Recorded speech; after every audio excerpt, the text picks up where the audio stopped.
Hey everybody, welcome to Fantasy R&R. This is your host Ryan, and this is 10 players to avoid in fantasy football 2023. This is Fantasy with Rob and Ryan, Fantasy R&R. Number 10, Jonathon Taylor. Now we know how I feel about Jonathon Taylor. This was actually a big storyline for me last year. The previous year, I had Jonathon Taylor in his breakout season. Was very happy to have him, but he was actually a forced draft pick for me. It was the year where I was basically just getting insurance policy for not getting the number one pick, where most people were taking Clyde Edwards-Helaire.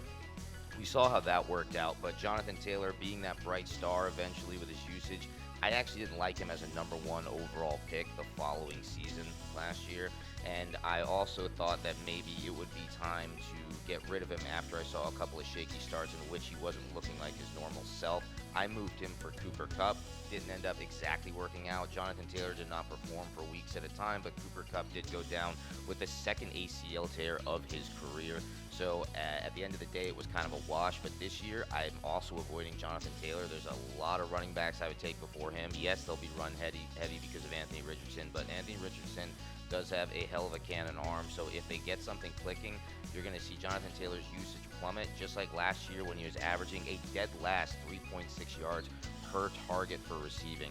That's absolutely abysmal. This is another year where I think the Colts are kind of got to get smashed in the division. I'm looking at Jonathon Taylor more as an 800-yard running back, maybe a couple hundred in receiving, so he'll get you your 1,000 from scrimmage, but I'm thinking maybe like 6 TDs this year. I'm going to stay away from Jonathon Taylor as one of the bigger running backs to avoid. Number 9, Kenneth Walker III. This is another interesting pick here, but Kenneth Walker, to me, is one of those guys that just kind of fell into people's laps. He was actually sitting behind Rashad Penny for most of the year. I don't know if people actually remember that, but Rashad Penny got hurt. Then we saw Kenneth Walker come in and break off some pretty nice games from a running perspective, but he doesn't really catch passes at all. And now we got rookie Zach Charbonnet-Papp to getting on the field with the Seahawks is going to be coming up right behind Walker, while Rashad Penny is over on the Eagles now, which is also a mess over there. And I don't even know if I have to bring up Penny as a running back to avoid. I'm trying to bring up bigger names right here where people think they're like, oh, I've got like a workhorse running back, but I think you're probably going to get terrible value. Just like Jonathon Taylor, I think Kenneth Walker is going to be taken way too early. You can hold off, go for somebody else. This is kind of like that situation last year when I was talking about I saw Josh Jacobs going in the 4th round and thought that was crazy. We're going to find other running backs like that right before a lot of these drafts are done, and hopefully we can find those diamond in the roughs in the mock draft that will end up being valued at Josh Jacobs. I don't see Kenneth Walker being valued this year. DeSean Watson. I have never liked Watson. I traded for him a long time ago. I'm trying to remember who I even passed off. I mean, I think it was, just maybe like a wide receiver or something at the time. I'm trying to think like maybe like Michael Thomas.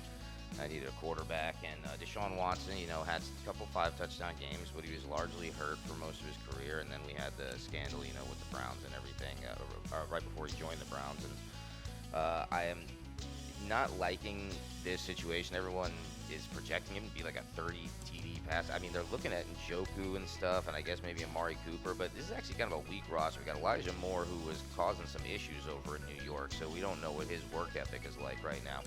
They have like a 109-year-old Marquise Goodwin on the team, Donovan Peoples-Jones, who's never really stepped up to the plate, although I've heard a million people always make him a darling halfway over the year. I'm so sick of hearing that guy's names.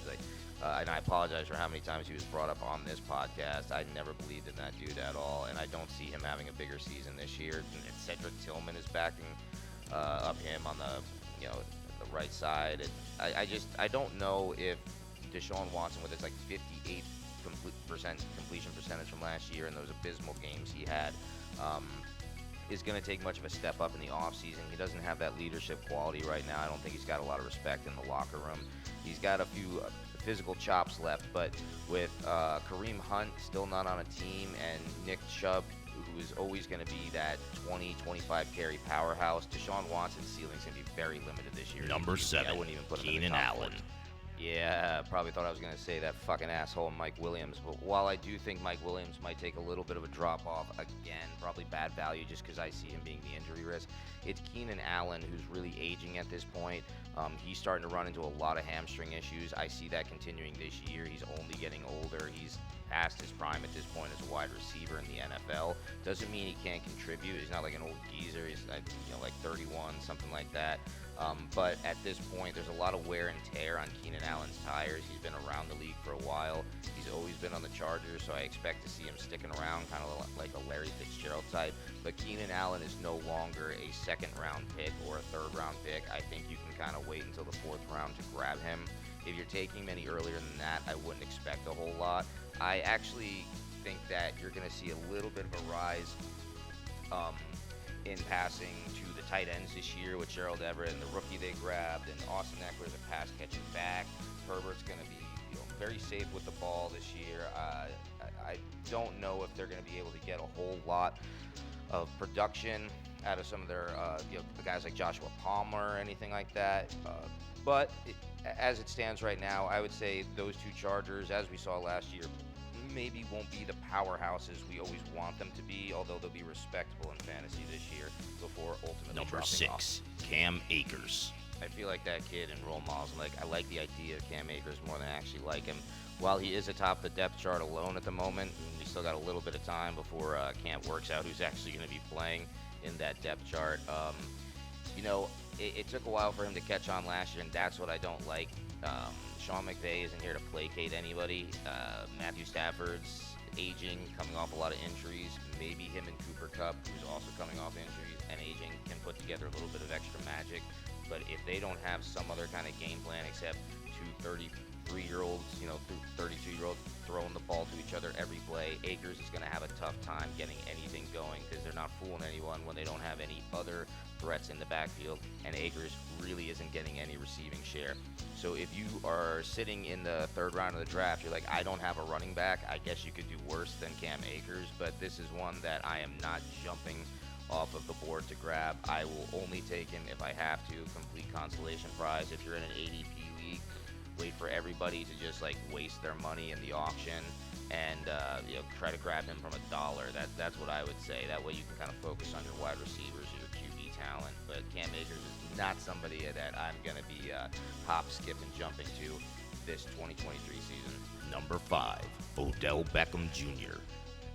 We all have that one asshole in our fantasy leagues who loves to go after the oldest motherfucker they can and think that they're going to come back, like when Des Bryant was sitting around on waivers and was making minicamp with the Ravens. Listen, if it's not named Antonio Brown, there's no fucking point in doing this. Odell Beckham has actually never lived up to his hype.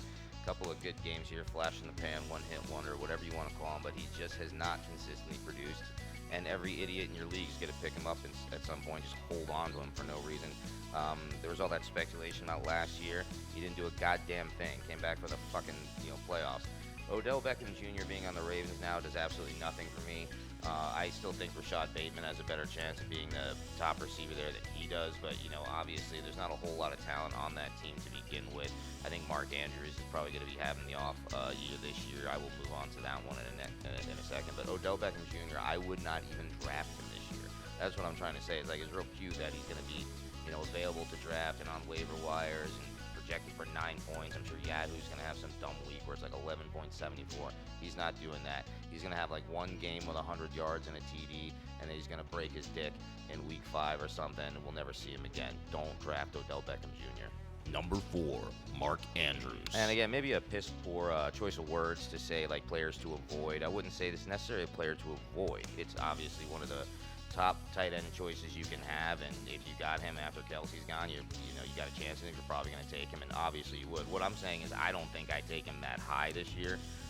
Kelsey and Andrews have been going first rounders sometimes last season, and I'm thinking right now that's going to be something I'm not real high on. There's a lot of tight ends out there that are going to kind of just sit in the mix. The tight ends that finished really high last season were Evan Ingram, Cole Kmet, Pat Freiermuth. These are all options, but they weren't wowing anyone like Kelsey or Andrews would. But Andrews actually had a really big off year last year, and he was taken high. 73 receptions on 113 targets, 847 yards, very underwhelming for what we're expecting from him. 5 TDs, and this year I don't see much different, but I know people are going to take him high, and that's what's really scary right now. He's 28 years old. He's probably the best tight end not named Travis Kelce. I'd still look at Dallas Goedert and Kittle to make their rounds in that next tier. But with Lamar Jackson getting injured on and off, and then putting his little pout contest on because he ain't getting his bag. I mean, I just don't like that kind of stuff, and I wouldn't be relying on any Ravens receiver this year. I just wouldn't. I mean, like, yeah, Mark Andrews is going to be a formidable tight end for you, but you don't jump out to take him. If he falls in your lap like round 4 or 5, fine. But otherwise, I'm not going after Mark Andrews. Number 3, Deontay Johnson. I said it to some people last year. I don't like it. I don't want him. Now, what's really funny is I'm somebody that had Kenny Pickett in my keeper league. It was somebody I, just drafted. We do a very brief draft, and sometimes you get a rookie that holds up. Sometimes you don't. He just goes back to the waivers until he starts getting hot and someone else picks him up. With Kenny Pickett, I heard all this, grief from everybody about, he's got the small hands thing. I don't like that offense. Super young offense. They don't have a good offensive line, so Najee's going to get the ball a million times, and everybody's going to be ready for it. Well, I told everyone, don't draft Deontay Johnson, and they all acted like they were getting fucking value for him, taking him in like the 3rd, 4th round. Listen, 86 receptions on 147 targets. That's almost catching like less than 60% of your targets. 882 yards, so he's only averaging less, around 10 yards per reception. No TDs. You want to try this experiment again? You better hope to God Kenny Pickett and the Steelers' offensive line has steadily improved, and that Najee Harris is out for blood this year and is going to run through everyone like a train. They called him the next Derrick Henry. We got to see it. Otherwise, I am not taking any wide receivers on the Steelers, and Deontay Johnson would be the first one to avoid when I'm looking at my wide receiver 1 or 2 slot. Number 2, DK Metcalf. DK Metcalf. I really like his size and speed. He's a little bit of a crybaby, but would love to have him on my team ultimately. I just don't believe this Geno Smith thing is going to extend very far into this season. We've seen this kind of thing happen a few times. You get quarterback with a little bit of revival. It comes in for a year or two, and he's gone again. I mean, that's Nick Foles to the T right there. So I don't see. I don't see him coming in and getting a Super Bowl this year, old Geno. But, I mean, right now, DK Metcalf is probably one of the worst in the league at getting a red zone TD right now, and that's what I don't like. You're completely relying on the long ball and then the physicality. And what we were saying before about, Kenneth Walker, and I think Seattle's going to have a little bit of growing pains this year. Tyler Lockett's getting pretty old, and I know he'll probably get down the field a few times, but I think he's going to start putting up more like Christian Kirk numbers from a few years ago, and you're going to see that drop off. DK Metcalf is not really somebody that I'm going to be popping off at and being like, yes, I got him, and it's like, that's why I'm like, I'll avoid him. If I have to take him as a consolation prize, that's fine, but that's what it's about. I'm just not jumping to take these guys too high over their value. And I am one of those people that, I'll throw a trade out there and I'll overpay for a trade to get guys I believe in. I don't really see that kind of courage from other people most of the time in fantasy. They just want to swindle you. They want to feel like they got the best side of the deal. And I mean, that's really not what it's all about. It's strategizing to get the pieces on your team that you need to beat people during certain weeks of the season. And right now, I just feel like, DK Metcalf is going to be one of those guys that everyone's real excited about, but they don't see the storm brewing. And I think he's going to come back to earth real hard with maybe just an 800-yard season. Number 1, Kyle Pitts. This one's a hard one for me because he was such an intriguing prospect, and he looked so good in those goddamn Gator uniforms. But even after that underwhelming rookie season in 2021, we thought maybe 2022 was coming around with something nice, and then he gets injured. 28 receptions for 356 yards, 2 TDs, another disappointing campaign. With Desmond Ridder at the helm and a lot of pieces not getting filled out in Atlanta, I just don't like his chances of doing anything else. He's still kind of healing from the injury. Kyle Pitts is going to be that dead last tight end that I'm looking at, as opposed to what we thought might be a top 5 the last 2 seasons. This is one of those things where I think time has already told the tale. You may get a bounce back season. You're not getting any value out of this guy. You could leave him as a tight end 20 or later. Don't treat him like that tight end 5 or better that we have the past 2 seasons. Maybe the physicality and the drive and motivation are still there, maybe, but you have to hope. This has been very frustrating for him, I'm sure, and I just still don't like everything around him at the moment. Everybody that didn't sell this guy when they had the chance, you were out of your minds, because you could have seen this coming probably about midway to last year. That was your last chance to get rid of this guy. Now So I imagine he's definitely going to be regarded as one of the biggest busts in the league. I don't see him turning his career around with the current state of the Atlanta Falcons. Stay away from Kyle Pitts. Go after anybody else. Dallas Goedert, Evan Ingram, make those your top options. Even with Ingram having a lot of competition with the Jags receivers for this season, I still think he'll put up better numbers than Pitts does. Stay away from Kyle Pitts. Pitts is the Pitts. That's the shit. And that's my top 10 players to kind of try to avoid this season because of the value. That's really what I should have named this podcast. Once again, this is Ryan with Fantasy R&R. I will see you next time.